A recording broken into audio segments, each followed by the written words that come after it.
You're now tuning in to the Here's the Deal podcast, covering today's biggest stories from the gridiron to the hardwood. Hosted by Michael D. White Jr. and David Coleman.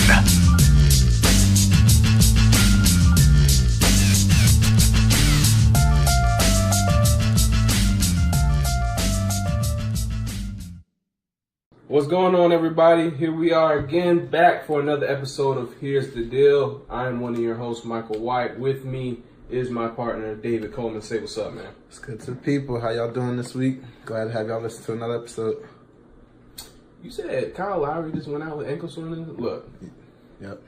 I'm high on the Raptors, but I wouldn't mind if he got hurt. You got Van Fleet. Hey, look. I mean, everybody keep telling me Lowry might be that weak piece. Hey, if he can get it done, he's a very good point guard. I wouldn't be too mad because with Lowry, he acted a little shaky in the playoffs. I've seen it enough. Like I think we talked about it on another episode. I remember I was watching him in the playoffs. Man, this dude tried to ice the game from three, hit nothing. Like hit the side of the backboard. From that moment on, I've always been skeptical of him. But what's on deck today, man? Get us started. We're going to start off with our Odell trade to the Browns. So the Giants decided to get rid of Odell. And I just want to know what are your expectations of them coming into this year. Now that they have a new offense, basically. They have a new head coach that's going to be there for the whole season, the interim from last year. And what are you expecting from their offense as far as just how explosive they'll be, where they'll kind of rank in the league, just an estimate? I think you said the perfect word to describe what we're going to see from the Browns next year: explosive. I think they're going to be the most exciting offense in the AFC North easily next year. You know, Antonio Brown's gone from the Steelers, so I think the Browns are easily going to be one of the most watched teams in the NFL next year. They have too many options. Odell Beckham Jr. on the outside, Jarvis Landry. They got a good tight end with Njoku, I think his name is. That's how you say it. You got Nick Chubb. You got Kareem Hunt coming in after 8 games. So, Baker Mayfield's good. I like Baker Mayfield. He likes to get the ball downfield. Now you have Odell and Jarvis Landry to do that. So, I think he's definitely going to be shooting up a lot of people's fantasy boards now, things like that. Yeah. Baker Mayfield's going to be a top 5 quarterback in that. But I think they're easily going to be I see no reason why they shouldn't be a top 5 offense. Like, with that many, with all those playmakers, with all those playmakers, everything you have, there's no way they shouldn't be top 5. And Baker can get on the route. Definitely that. Baker can definitely get on the route. He's one of those quarterbacks that he's gonna test you. He's gonna test you. He kind of has that gunslinger mentality as far as he be trying to sweep, put it in the tight pockets. He'll test you. He'll throw it into double coverage sometimes, but judging off what last year showed me, I believe he's only going to get better. Right. It's only going to get better with time. What I have from last year, in 13 starts, he threw for over 3,700 yards. He had 27 touchdowns, 14 interceptions, and then just in 13 games, he had 3 comeback wins and 4 game-winning drives. Right. He had a lot of drives where, instantly all those doubters that were in there about Baker Mayfield, all that doubt went out the window. I never really doubted Baker Mayfield. I just was kind of ready to see him do it. Mm-hmm. And last year I think he had a hell of a rookie season. Right. Now you're giving him crazy types of options. There's no reason Cleveland shouldn't be in the playoffs next year, especially in the AFC. I'd expect them to definitely win their division because with the Pittsburgh taking a step back, granted, Mike Tomlin's never had a losing season, so it's going to be interesting to see what the Steelers do losing AB and Le'Veon, but I do expect the Browns to win the division. I was high on them last year. They played good, but obviously not enough to make the playoffs. And the Ravens, I believe they're good, but they're kind of taking a step back, and they're trying to figure out how they're going to build around Lamar Jackson. You still got a young quarterback. We'll get into the Ravens because they got some good stuff. Yeah, they did make some good offseason acquisitions.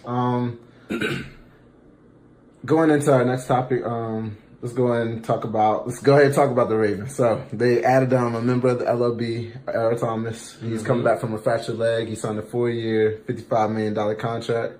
And they also added Mark Ingram, 3 years, $15 million. So how do you feel about them rebuilding around Lamar, adding a running back, and adding to their defense to replace Eric Weddle with Earl Thomas? Well, Earl Thomas is great. One of the highest rated safeties in the game. Only thing I'm a little concerned with Earl Thomas is he's missed 19 games between 2016 through 2018, so he's missed a lot of games as of late.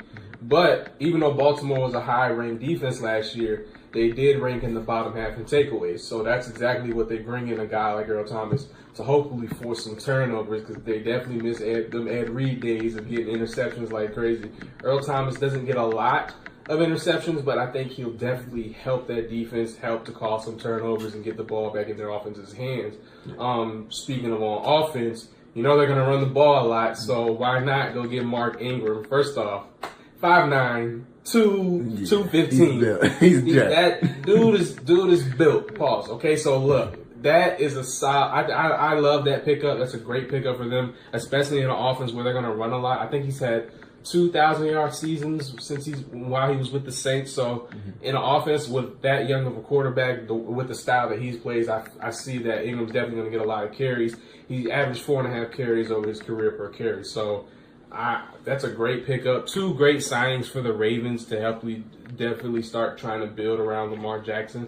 I definitely expect to see them in the playoffs again. Yeah, Earl Thomas is best makeup in the league. He'll cover up for a lot of your mistakes as far as DBs getting beat, just bone coverages in general. He sees the field great. He flies from sideline to sideline, best in the league. And like you said, he's going to replace Eric Weddle, no problem. He brings kind of a different skill set because Eric Weddle gets in the box a little bit more than Earl Thomas. But as far as pass coverage, there's nobody better in the league than Earl Thomas. And you get that leadership with Earl Thomas, too. Yeah, a lot of leadership and a lot of experience. Yeah, he's been there. He's won a championship.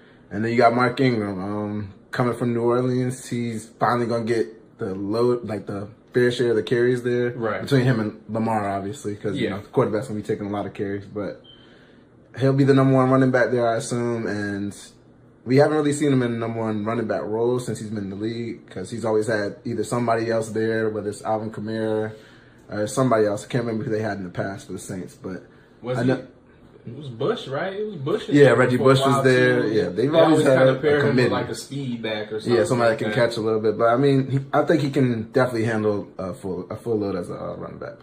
Agreed. But all right, going on to another acquisition, we got D Ford. He's going from the Chiefs, the pass rusher, going to the 49ers. He signed a 5-year, $87.5 million contract. And he got that bag. So the 49ers getting that money.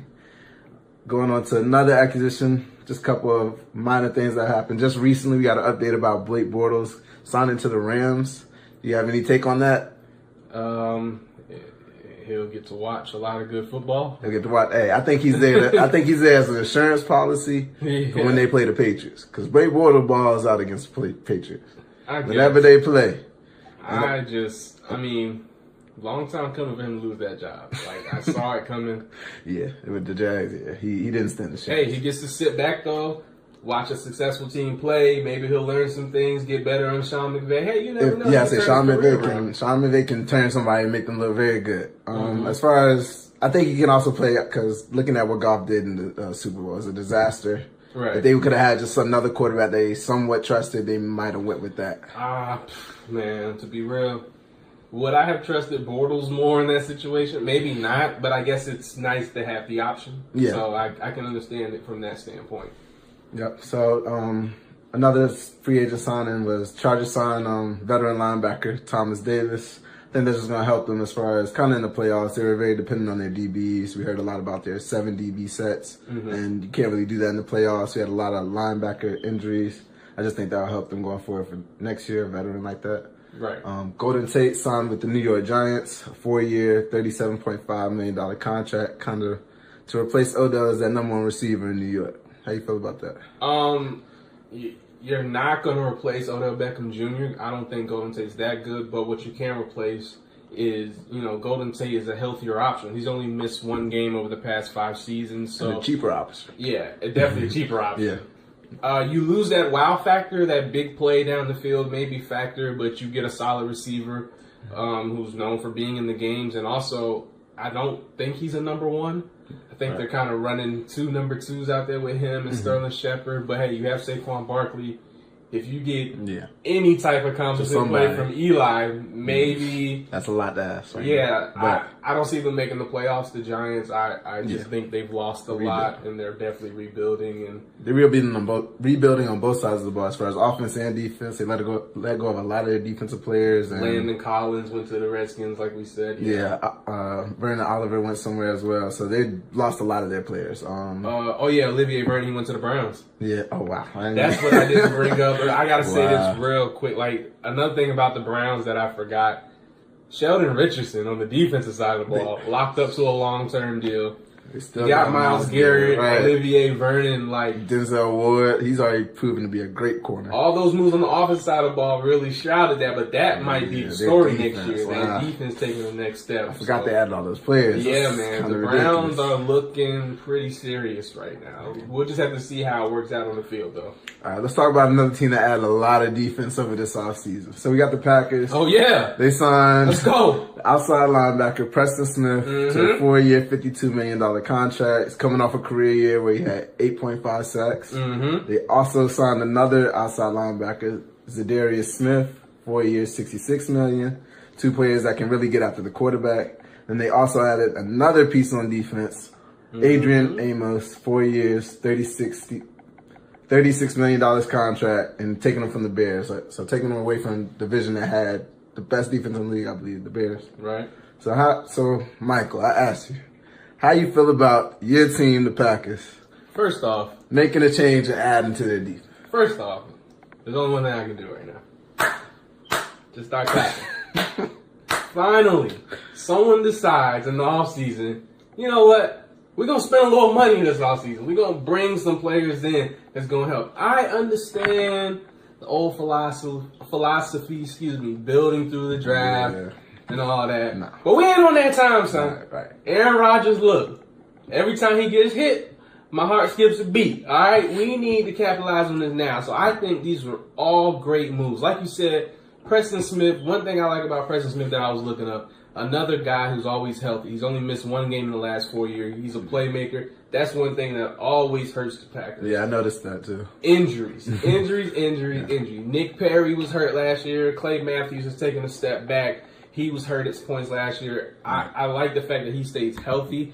You brought up Zadarius Smith, career best, 8.5 sacks last year, 45 combined tackles. When I watched the Ravens play, he always stuck out to me. That's going to help us. We need to get to the quarterback. We need to generate turnovers. Give Aaron Rodgers the damn ball. You know what I'm saying? At least get off the field. Exactly. Get some punts or something. And then Adrian Amos, which might be the best pickup at our worst position. Because, we got rid of Ha-Ha. We was I think we was running Tramon Williams at safety at one point. He's already old. Adrian Amos, third best grade as a safety on Pro Football Focus behind Harrison Smith and Earl Thomas. Definition of above average safety, top 10 in all the coverage stats, all that. You can trust him. Yeah, you can definitely trust Adrian Amos. He can line up front and play a little linebacker. He can drop back. He can cover. He can get in the slot. Look. You think he gonna make a difference for your team? Yeah, we needed that, and especially for our defense. I think the big word is playmakers. Green Bay only had 7 interceptions and 8 fumbles last year, bottom 5 in takeaways. Put that in perspective. Kyle Fuller from the Bears had 7 interceptions by himself. So we needed to upgrade the defense. We needed playmakers. We needed guys who can make turnovers. And I love the way this offseason started for Green Bay so far. Right. I love what y'all did as well. Like you said, it's a different outlet as far as what y'all have done in the past as far as, okay, let's stay in-house. Let's build through the draft and develop players. And this, like you said, in this day and age, it's the LeBron era. You're going to have to go out there and get somebody. You're going to have to get some talent that somebody else may have developed. But he's a good player. He's a proven player. And in this window that you have with Aaron Rodgers, it's not long per se, because we don't know if he's going to try and go the Brady route and just, play as long as he can, or if he kind of seems like the player that will be like, I've done all I can do and I'm ready to move on in my life. So it's hard to tell with him. He's, he kind of teeters that line as far as I want to do what Brady's doing, and I want to do something else other than football. So it's kind of interesting with him. But I think with these players that got signed, like you said, they're all available. Your best ability is availability. Can't go wrong with these players. Get after the quarterback, playmakers, people that get them off the field and give Aaron Rodgers the ball. Big facts, man.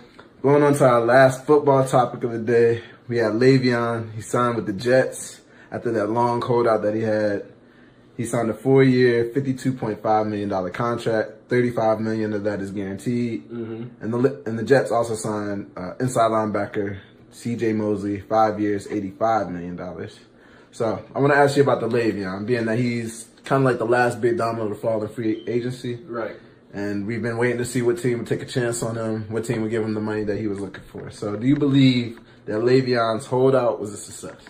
I think it's a success for him personally. Now, I didn't know all the details of the deal, so I had to look it up. I had to look it up. So Bell gave up 14.5. This is for all people who didn't know. This is what went down. Le'Veon Bell gave up his $14.5 million franchise tag with no future guarantees, and also bypassed a contract extension that reportedly only locked in $10 million guaranteed. So his new deal guarantees him $25 million up front. So ultimately, he got what he wanted. He wanted that bigger guaranteed money up front. But the main thing I'm looking at is he's happy. Yeah. If the player is happy with the deal he gets and he signs that bottom line with a smile on his face, and he's quoted here, the decision I made, I would do it all over again. I think you have to look at his success. He went where he wanted. He got his big guaranteed up money up front. Mm-hmm. And, a lot of people look at that face number of how, I think for the Steelers deal, it was like, what was it, like 70, and then for the Jets it was like 52. It's like they're offering you more, but but there's different layers to that. You gotta get into the ways of the contract. So the point was he got that guaranteed $25 million up front, so he signed the dotted line. That's important at the running back position. It's a position that you're always getting hit, and with Le'Veon, he's touching the ball about 300 times a year. So especially a guy like him catching out of the backfield, running up the middle, on the side, he always has the ball in him. It's got to be a success. What do you think? I believe it's a success, like you said, when he signs the dotted line, he says that he's happy, he's where he want to be. It's a success, I believe, for him personally, but everything coming into this year was, I want to change the market for running backs. Right. I want to get I believe he wanted a higher number in guaranteed money. Obviously, there's no way to be sure about that, but I believe he wanted a little bit more guaranteed. So I believe it was not a success. That would be my final answer on that. It was not a success because he wasn't able to reset the market as far as running backs that can do everything. That can block, that can catch the ball, that can run, that can do whatever you want them to do on the field. It was, when you think about it, it was kind of an uphill battle because when you look at the Super Bowl and see how much Todd Gurley did not play after just signing that huge contract, it's almost like, wow, do we really want to commit this type of money to another running back? Not saying that the player may not be talented or worthy of that money, but being a running back, getting hit a lot the most probably than any other person on the field, that's a big risk you take. And as we saw in the Super Bowl, one of the highest paid running backs barely played at all. So barely got the ball. Hey, shout out to him for getting his coin though. He understands that. Yeah. I think one thing about being in New York with the Jets, he can reset as far as getting money also off the field, being in a big market like New York. Mm-hmm. He'll be able to do some things as far as commercials and things like that. So he'll be able to get some of that money that he may not have been able to get in his contract in other ways. So that ends up our football portion of the podcast. So now let's go into our basketball portion. So, LeBron James. Oh, Lord, here we go. Let's get ready for this. I'm about sick of talking about the Lakers, but LeBron James, Sunday, versus the New York Knicks, claims to be the king of New York. Mario Hezonja has something else for him. So, LeBron drives left. He thinks he's about to pull something maybe from the Toronto series, I guess. About to throw it off the backboard. About to run out the stadium. I'm the king of New York still. Mario Hezonja, he said, give me that. He gave him a full block. He didn't get part of the ball. He gave him a full block. Palmed the ball like he was his little brother. Like when somebody, defend it. Yeah, like when somebody block your shot like that, like, you feel some type of way towards it. Like, hold on a second. That just happened. Like, hold on. Hold on. That's disrespectful. Then he looked at him. Yeah, like, Mario Hezonja, he got that grit in him. He ain't the most talented out there, but he got that grit in him. I like it. When I think about that play, I want you to defend it. I won't defend it. The Lakers fan, you have to defend it. Here's what I'll say. You ain't gonna make them all. Look, LeBron went up. He got blocked. Hey, look, that play kind of perfectly portrayed the season this year. Just you think, yo, he's about to hit this easy walk-off Madison Square Garden. Yeah, we lose him, but I need this win against the 12 in New York, whatever they are, Knicks. Yeah, they're not a good team. And for some reason, he don't get enough lift. Hey, man, that's a good block by Hazonia. There's not much more I can say about that. No. I ain't giving Hazonia that much credit. He did play good. I'm not here to just defend LeBron. Look, he got it blocked. What you want me to say? I want my Lakers fans to defend their king. All right? You know what you want to hear. Kobe wouldn't have got that block. I'm just saying. That's what you want to hear. I do want to hear that. I ain't gonna do that to you, Brian. I'm not gonna say it. I'm gonna say, hey, look, it happens. Not just that shot yesterday. So he is 4 for 15 in the fourth quarter. Right. He had missed 11 field goals. That's the most he missed in his career.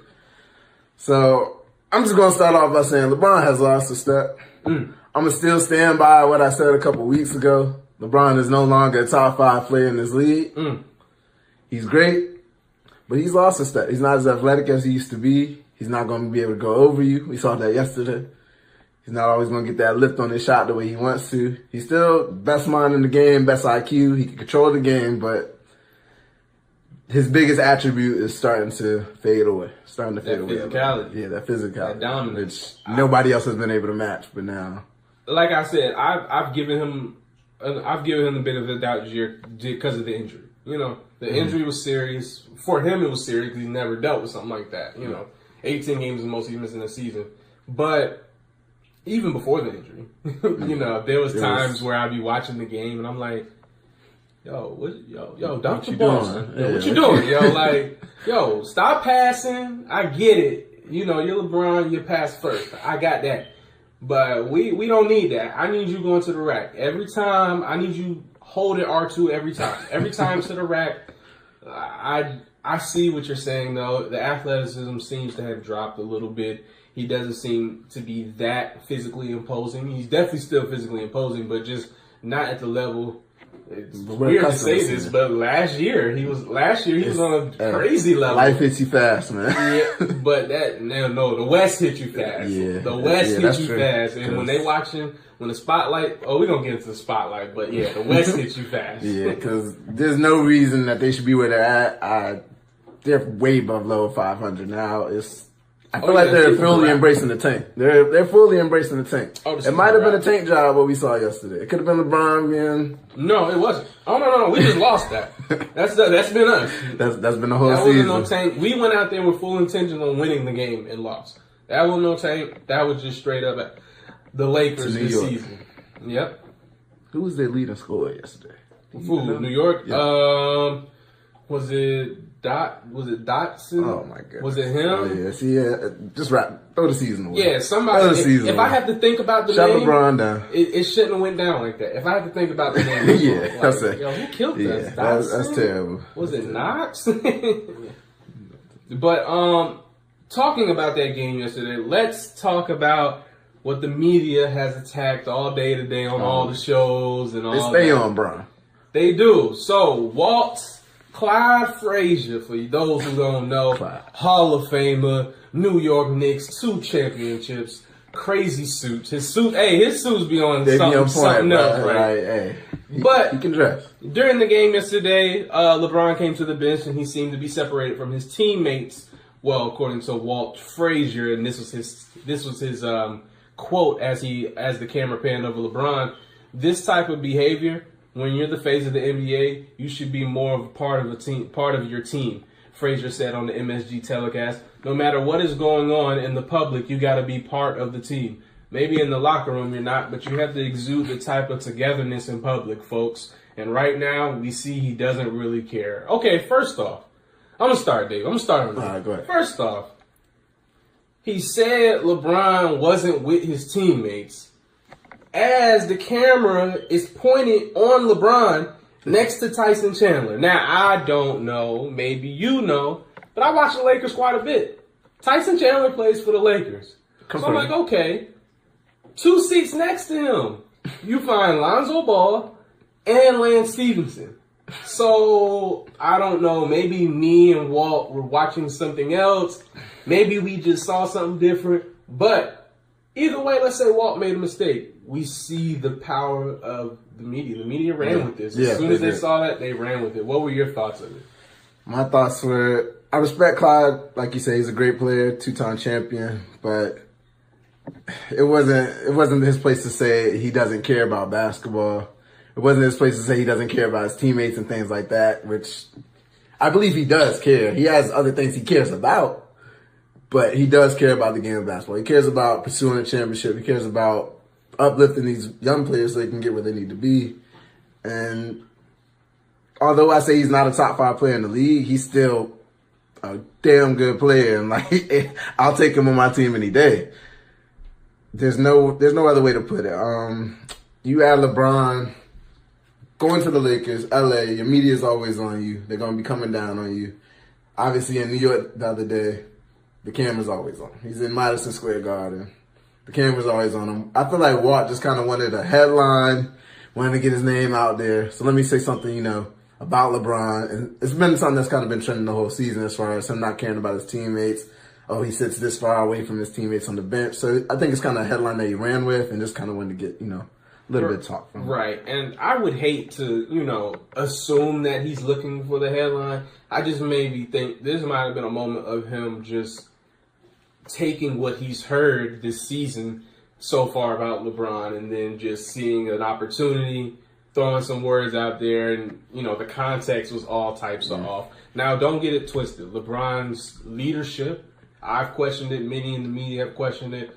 I'm sure teammates have questioned his leadership this year, but I think in this moment, this was just a perfect case of taking something with no context and making it to what you want it to be. And even if he meant no harm or none of that, ultimately that's what ended up being the topic today. Is LeBron a good teammate? And I don't want something like if we're gonna call him a bad teammate, let's see some real evidence that he's a bad teammate. Let's hear it from some other people, not let's just assume because he's sitting at the end of the bench, by the way, where he always sits with his little butt pad at the end. Right. You know what I'm saying? Yeah, he always does that. Yeah, he always does that. But let's not just take that and assume the worst. Yeah, like you said, something LeBron always does. Until I hear one of his teammates, because if you look throughout the history, all of his teammates say they love playing with him.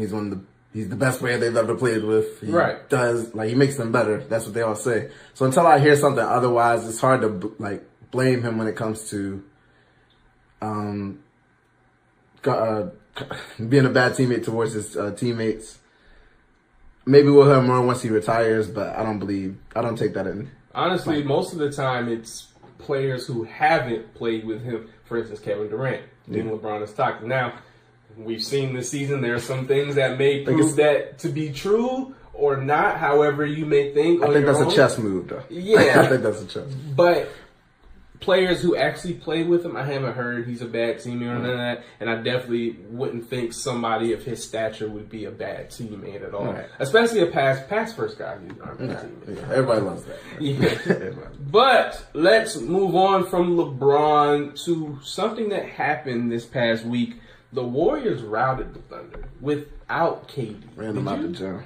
Did you see that? It was bad. From the start. What are your thoughts about the Warriors routing the Thunder? Give me both sides. Give me what you think about the Warriors and what this means for them going forward, and also what you think about the Thunder and them going forward from this. Well, I'm going to start with the Thunder. So the Thunder, I believe, this showed me a lot. I mean, obviously, you're not going to get Russ shooting as bad as he did. I believe he shot 2 for 16, had 7 points. You're not going to get that happening a lot. So that was kind of the outlier, but it showed me that I can't trust OKC when it comes down to it in the playoffs. I can't trust them. So I know I kind of called them a contender, a team that could compete with the Warriors, but came to my senses over the weekend. Yeah. Not just this game, but it just always seems to happen around this time of year. They're falling down to the 5th seed right now. They lined up against Portland. I would pick them to win that series, but I wouldn't be surprised if they let us down also, because they've done things like that, losing to the Jazz last year. As far as the Warriors, their outlook, winning without KD, I think that's big. They beat OKC without KD. They beat the Rockets without KD throughout the week as well. So, I mean, they're looking good. They're starting to kind of flip that switch everybody's talking about as far as being the best team in the league.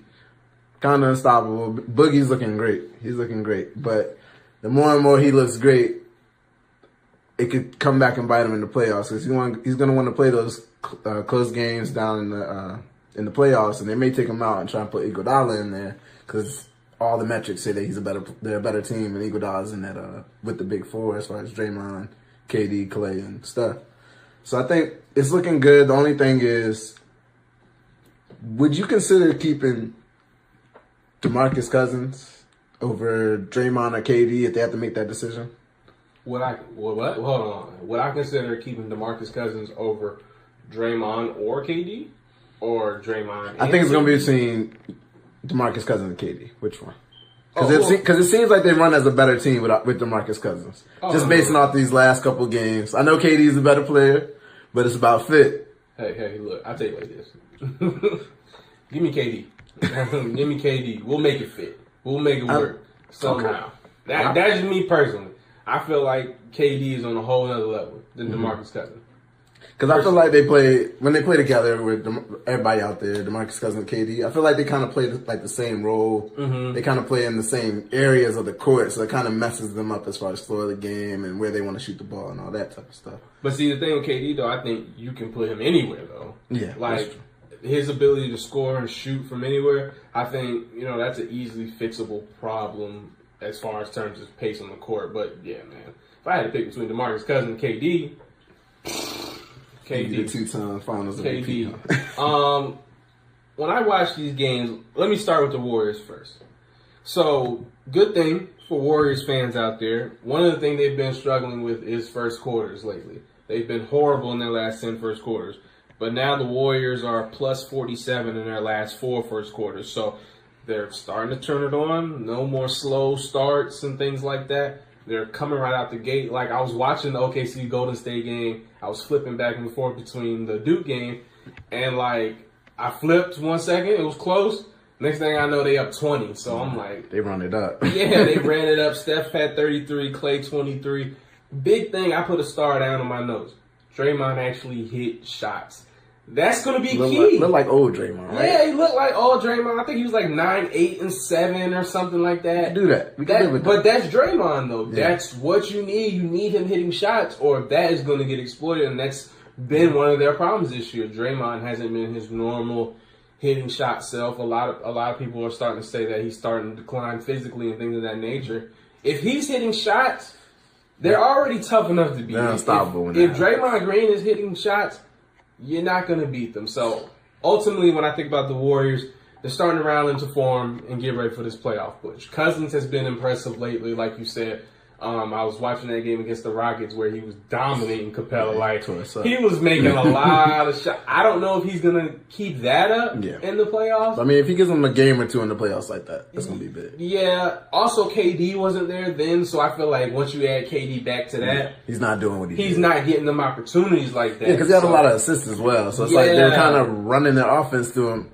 They were running through their offense because he had 27 and like 7 assists. Yeah, so they're feeding him. He had a really good game. But ultimately, yeah, man, the Warriors are they're gearing up. They're getting ready. They're looking like it's going to be a good playoff. So yeah, they're gearing up. Just hope the Rockets can compete with them. That's where I'm at. We'll get to that. Looking at the other side of the Thunder, it's not much to say. I say the same thing about the Thunder, and Westbrook finished 2 of 16, like you said, 0 for 6 from 3. George had 29 points, but it took 25 shots to do it. They're dropping in the standings. I actually pulled up the standings while we were talking about it. So they're 42 and 28. That puts them at the 5th seed.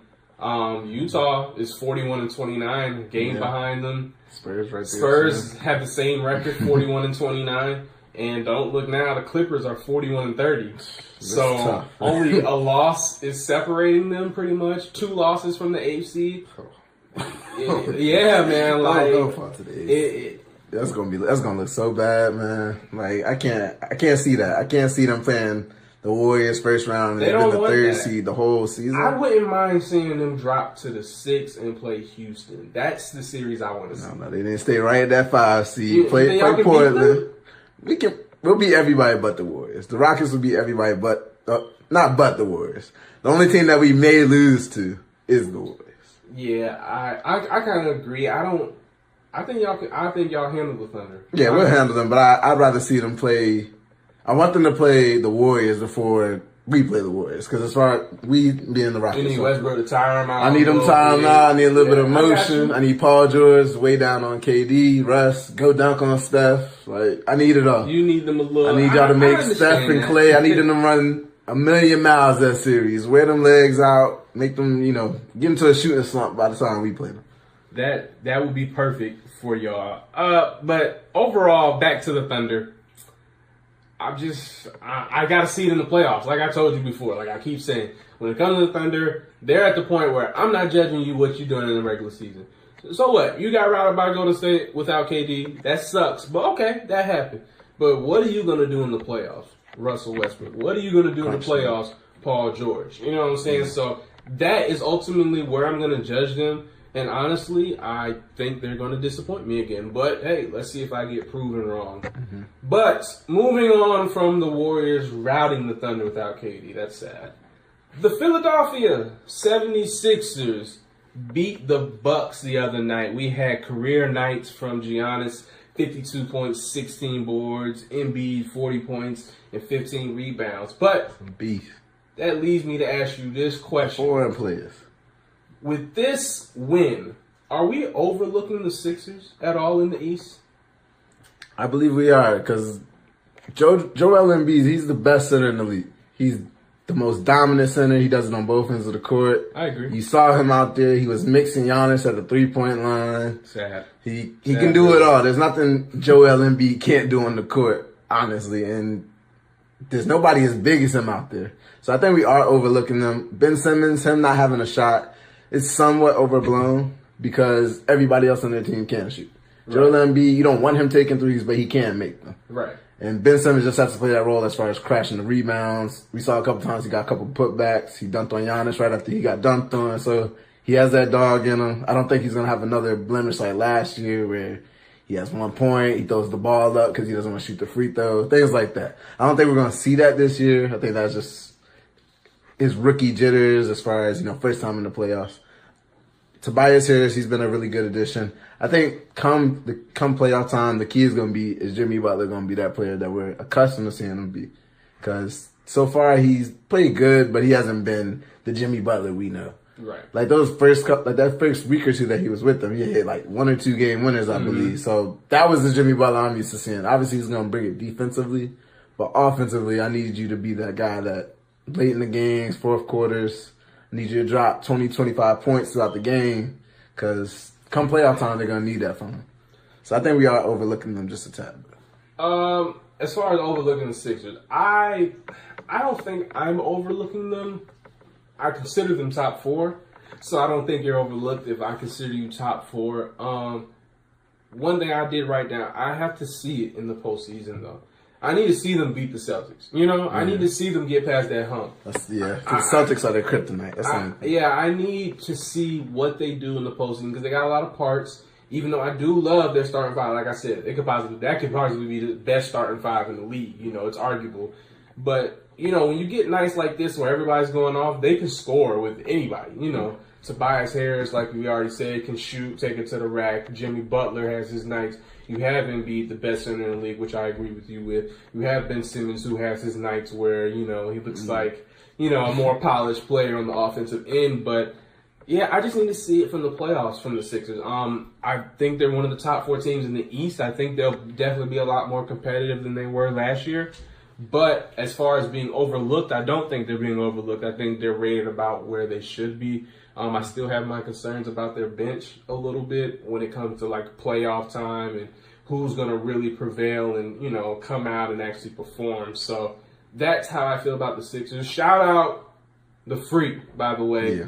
That 50 point and 15. No joke. He joined Kareem as the only Bucks players to have 50 points and 15 rebounds in a game in a Bucks uniform. So yeah, Giannis is starting to hit his threes, man. It's starting to look a little scary. Oh, am I saying it wrong? Is it Giannis or Giannis? Like, I hear both. I hear both. I think it's Giannis, though. I'm going to stick with Giannis. That sounds better. I don't want to sound like just call him Greek. Just call him, I don't know. That's what I put. I put the freak there. Yeah, I say the freak. Like, that's all you can really call him. But, yeah, he's starting to hit his jump shot. Come playoff time, he's going to need that because they're going to load up on him in the playoffs as far as trying to get him to not get in the paint. Right. Everybody's calling him a modern day Shaq, and it's kind of accurate because there's no stopping him once he gets down there. He's always playing somebody usually smaller than him. You see what he did to Simmons? Like, call that man a baby. We got to fight up there. Call that man a baby. Like, hey, Simmons came back though. Yeah, but it won't the same. Yeah, why? Yeah, it won't the same. It won't mano y mano. He ain't back him down and like, dunk on him. A little shoulder a couple times. He snuck him that time. Yeah, man. The Simmons snuck him. But for the Bucks, they also had an injury as far as Malcolm Brogdon. He has a minor tear. I'm not sure how to say it, but a tear in his right foot. He has a partial tear in his right foot. I got you. He's out 6 to 8 weeks. How do you think that affects him going into the playoffs? You think that messes the rhythm at all? Because Malcolm Brogdon, he's a very good shooter, very good defender. I think that hurts him. You know, he's definitely one of their better perimeter defenders, one of their more efficient offensive players. And also, it was on the tip of my tongue, and it just dropped out of my head. But losing Malcolm Brogdon, that's not good. But I think I seen a report that said he should be back sooner than later. Hopefully, the time before the playoffs. So that's when free throw percentage. He's like 90. Yeah, he don't miss. Yeah, he don't miss from there. He don't miss. And you know, in this day and age, when you see teams like the Lakers and how they have a free throw line, that matters. You know what I'm saying? So losing somebody like that is always going to hurt, but I like their depth in general, though, so I think they'll be okay. I feel like 6 to 8 weeks, that's going to put him like around somewhere in the first round. So as long as he gets somewhat conditioned in that first round. And that leads me to my next question. With that loss to the Sixers, do you see any weakness in the Bucks? How do you feel about their chances? Anything changed for you about them? They're still the same team? I still kind of feel the same about them. I'm not sure. I don't believe they're the best team in the East. Right. I believe that's one of the other 3 teams. I'm kind of rolling with Toronto right now. That's a good pick. Because that's my preseason pick. I kind of want to stay with it because Kawhi, come playoff times, he's going to show that why he the only one in the East. Him and Kyrie, only 2 in the East with those rings that can get it done in playoff time. They know what it takes. So that's kind of where I'm at as far as the Bucks being the best team, 76ers competing. Mm-hmm. If you were to, let me ask you a question right quick. So it's on the 76ers, because right now it's shaping out to be the 3 seed versus 2 seed second round, right? So 76ers versus the Raptors in the second round. Who do you think will have the edge in that series and why? Oh, give me Toronto. Now, I know there's a lot to be desired because this is Nick Nurse's first time in the playoffs. I get that. But Kawhi? Yeah. Rocking with Danny Green. I just feel like Toronto's going to be playing a brand of defense that could possibly win a championship. Yeah. I just think they have the ability to do that. You got a guy like Marc Gasol coming off the bench with Van Fleet, with Jeremy Lin. You know, these are all veterans who are trying to, they want that ring now. So they're going to do whatever it takes to win. And I think these guys are all in perfect position. I would take the Raptors over Philly. And probably, I still think that goes, I wouldn't be surprised if that went 7. Just because of how much firepower Philly has. The East is going to be nice to watch this year. Yeah. At least I can say that because the last few years it's been, LeBron's conference. Hey, look. Philly, right now, they're the 3rd seed. They be playing the Pistons. Look, I'm not saying they would lose to the Pistons. I'm just saying that's a series you keep your eye on. It's entertaining because the whole Drummond and Embiid thing. That's definitely interesting. You got Blake versus Ben Simmons. Yeah, man. Got the whole the Kardashian drama going on between them, so it's gonna be a lot of media stuff going on just cause of that. But I like to see that first round match. Yeah, that would be great. But let's keep it plugging along. Let's move to college hoops. You did your bracket yet? Yes, I have. I did my bracket. I'm late. I have not done my bracket yet. But since we're talking about the bracket, go ahead and tell me who you think is gonna be in the championship game. Give me whatever you got. Your sleeper teams, your sleeper players. Give me everything NCAA right now. All right, first of all, starting off with the NCAA tournament, I want to give a special shout out to the Old Dominion University. Old Dominion, made that tournament. Shout out to Norfolk, Virginia. Shout out VA. Shout out 757. So start off with that. As far as who I got going to the championship, the two teams I got are Duke and North Carolina. Okay. I got the classic matchup. It's two number 1 seeds, so we'll see if it gets there. It's always like there's some type of wrench that gets thrown in with these Final Fours and these championship teams. But I feel like this year we're going to get the matchup everybody wants to see. Duke versus North Carolina. My sleeper team, I'm going to go with Nevada. I'm going to go with Nevada because they play a tough game.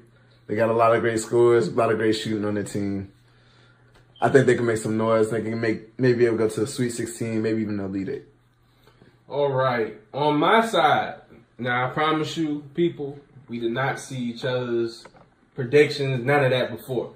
I got Duke and North Carolina in the championship. I think they're both going to make it, and I ultimately think Duke is going to win it. I think they're going to lean on Zion Williamson. I think R.J. Barrett and Cam Reddish are going to play a lot better in the tournament. I think they're going to make it, definitely, against North Carolina. My sleeper team, Murray State, Ja Morant. Oh, that's a good pick. Superstar down there. That's my sleeper team. I'm watching out for them. They got a really good first round matchup with Marquette. Make sure you check that out. I don't think they'll win it all.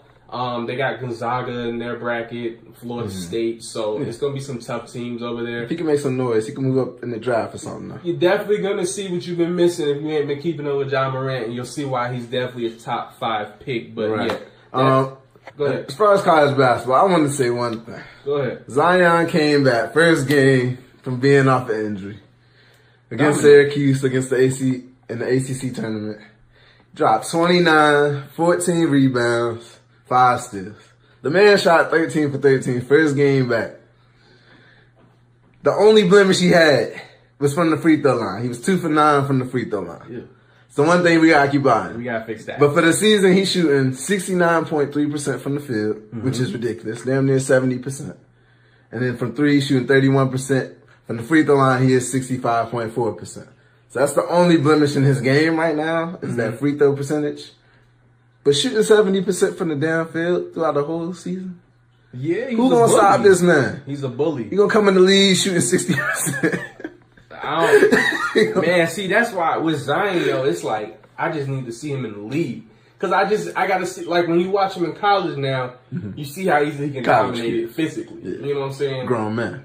He's going to be different. Get to the NBA, I'm not saying he's not going to be a step above a lot of people athletically, but, you know, he's not that tall. How tall is he? Yeah, he's like 6'7". He's kind of small. 6'7"? I mean, not small, but 6'6", 6'7". Yeah, I just want to see how he does on the grown man stage. Height-wise, he's a little short. So it's like, and you imagine he'll be playing small forward, maybe even some power forward. So most people that play against are between that 6'8", maybe even 6'11" range.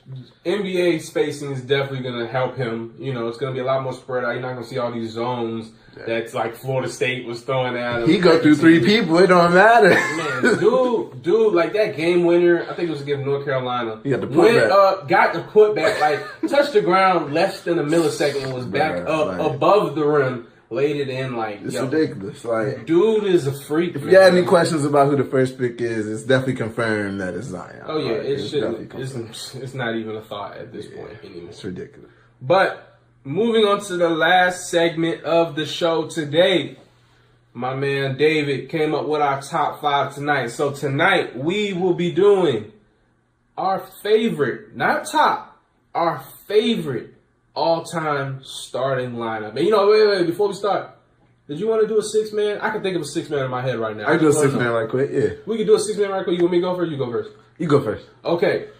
For me, I really didn't have a 6-man on top of my head, but I got one now.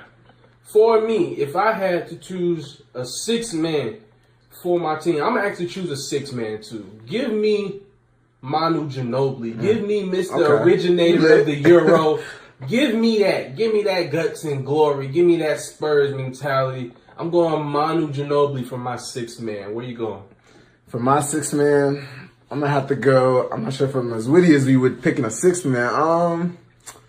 I'm gonna have to go Jamal Crawford, just off legacy, and I love to watch the man play. The way he dribble, the way he shoot, I'll take it. So that's gonna be my 6 man as far as favorites. That's my favorites. All right, let's move on. You want to go center to point guard or point guard to center? Let's point guard to center. Point guard to center. Okay.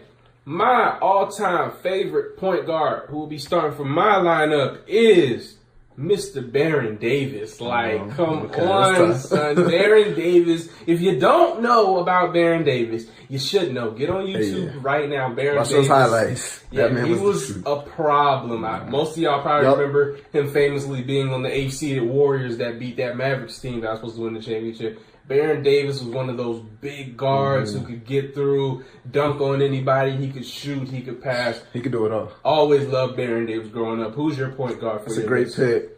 I'm going to go with the hometown hero, Allen Iverson. Hey, nothing wrong with that.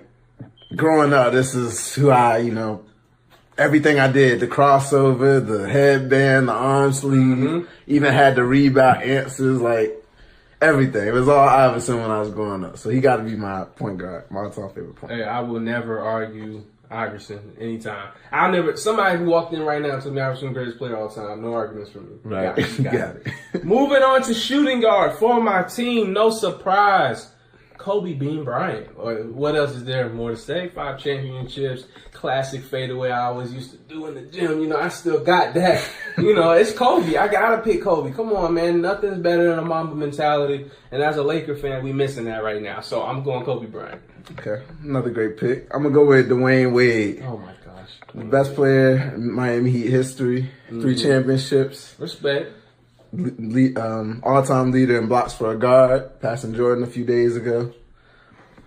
Just the best player that I had saw growing up at a certain age. Obviously, he had Kobe in them, but when I saw him play against the Mavericks, I'd never seen him play a dominated series like that. Granted, he shot a ton of free throws, but it's part of being unguardable. You're going to shoot a lot of free throws. So when I saw that, he became instantly kind of my favorite player in the league at that time. Still is my favorite player. Granted, he only got a few games left. I'm going to try and make it to that Wizards game on the 23rd coming up, but all-time favorite right there. Yeah, I like Dwayne Wade. That was one of my brother's favorite players growing up, so he has always convinced me he was better than Kobe. Not quite, but Dwayne Wade is right up under him as far as my shooting guards. Dwayne Wade's great. Defense, offense, Mr. Do-It-All from Miami. Love Dwayne Wade. Let's move on to small forwards. For my small forward and my starting lineup, I'm going KD. What else is there to say? You know who put me on the KD? Who first made me know it was KD? Me. You. Told me he was at Texas. The dude ain't KD. I was like, all right, we'll see. Man, ever since he's been to the league, every year he's gotten better. Best scorer in the league, arguably. Best player in the league, arguably. Yeah. I gotta go KD at the small forward. Okay, it's another interesting choice. I was leaning on KD a little bit, but I'm gonna go with the Rocket, Tracy McGrady. T-Mac. I'm going to go with T-Mac. Growing up, those battles with Kobe. I love T-Mac. The only gripe I have with him is his playoff success. But, it's okay. He's still one of my all-time favorites. I love the man. He gave me a lot of good memories, dunking over 7'6" people. Sean Bradley. Giving me a lot of great moments. So, Sean Bradley might be the most dunked on player of all time. We need to look. He's on a lot of different people and bad dunks too. Not even some bad horrible. Dunks. All over. All right. Power forward. Now this one was a little tough for me. I didn't have a lot of favorite power forwards. Yeah, me as well. But there is one guy that I personally like. I didn't see a lot of him. I saw enough highlights. I'm a Charles Barkley guy, a freak of nature, running the lanes, dunking on people. He can do a little bit of everything. I'm going Charles Barkley at my number 4, man. Okay, I'm not mad at that. I'm gonna go with Dirk Nowitzki. I'm gonna go with the German Shepherd. He came in with the 1-foot shot, patented, got everybody in the league trying to mimic him now. KD trying to do it. Nothing like the original. Got LeBron, got Wade, got Bosh up out of here. He's a great player. It was hard for me to find a power forward as well. I'm going to go out with Dirk. Shout out to him. He just passed Wilt Chamberlain on the 6th all-time and points scored all time. Shout out Dirk, man. So shout out to Dirk on that. And go ahead, wrap it up with your center. And to wrap it up, as a Laker fan, this should be no surprise. My center, none other than The big Aristotle, Shaq, the Diesel himself. I mean, what more can I say? The most dominating player of all time, the most dominating force. Shaq, there's nothing you could do as Chris Dudley about him. Shaq, what do you want me to say? Nothing. You can't stop that man. 7-foot monster. Okay, that's a good answer, but I'm gonna give you the right answer. Hakeem Olajuwon. I already know you. Go ahead, man. Go ahead. You talking about the most dominant ever. Hakeem could do it all. He could. Dominate David Robinson. Dominate Shaq in the finals. Young Shaq. Gave me 2 finals. Gave the Rockets their only 2 finals. So I'm going to definitely hold on to that. I believe he's the most skilled center so far. I believe Embiid has a chance to, kind of build on what he started. He kind of reminds me of his game. But Hakeem, the dream, he ain't beating it. So I can't argue with that because history says he abused Shaq. So I can't argue that. So what we got? I got Baron Davis, Kobe Bryant, Kevin Durant, Charles Barkley, Shaquille O'Neal, and you have Allen Iverson, Dwayne Wade, Tracy McGrady, Dirk Nowitzki, and the Dream. I'll take my squad. No, my squad is definitely Washington. All you gotta do is give it to Hakeem every time, like play inside out. Wade, cut to the basket. Nah, I'll take that. We easy. We good. We ain't got nothing for KD. Nothing. Or Kobe. I put T-Mac. I got T-Mac on Kobe. Who? And I'm putting. You put T-Mac on who? I don't know about that. That might have to adjust my lineup on that. You got that matchup. But hey, Hakeem is abusing Shaq. Dirk is abusing Charles. See, Charles too short. Dirk is shooting over him every time. Oh, we getting out and running with Charles. We getting out and running. Dirk not gonna be able to catch up. Unless we settling down for some half court or something, but Dirk, we running with that. Dirk he'll figure it out. 6 all time. Most points in this. Sorry, right, cool. Man. Shout out Dirk to win. But yeah, I think we got a good list. I like it. Yeah, that was solid, man. Well, that's a wrap for another episode. I want to thank everybody for tuning in as usual, wherever you may be listening. SoundCloud, Spotify, iTunes, Podbean. What else? We on something else? I think that's all of them. YouTube as well. YouTube as well. Hey, I want to thank all the listeners personally. We keep doing it for you guys. David, talk to the folks. I want to thank you guys for listening. I want to say please continue to spread the word to friends, family, co-workers, anybody interested in NBA or NFL. And just thank y'all for the love and support. Like always, you can find us on Facebook, Twitter. Our Twitter is @here's_the_deal. And also, real quick, if you're interested in being a guest for us on our next episode or our next couple episodes, please send us a DM wherever you follow us up, wherever you follow us at, whether that be on the Twitter or on Facebook, or if you have our personal Twitters, however you want to do that, go ahead and let us know. We're definitely looking for guests to have. And also, I think we should do a mailbag episode. Yeah. Where we get questions from you guys, and we'll just spend a whole episode answering you guys' questions, exactly what you want to talk about. So keep that in mind. If you guys want to be a part of this, please definitely don't hesitate to let us know. All right. Thank y'all for listening. All right, guys. Have a good one.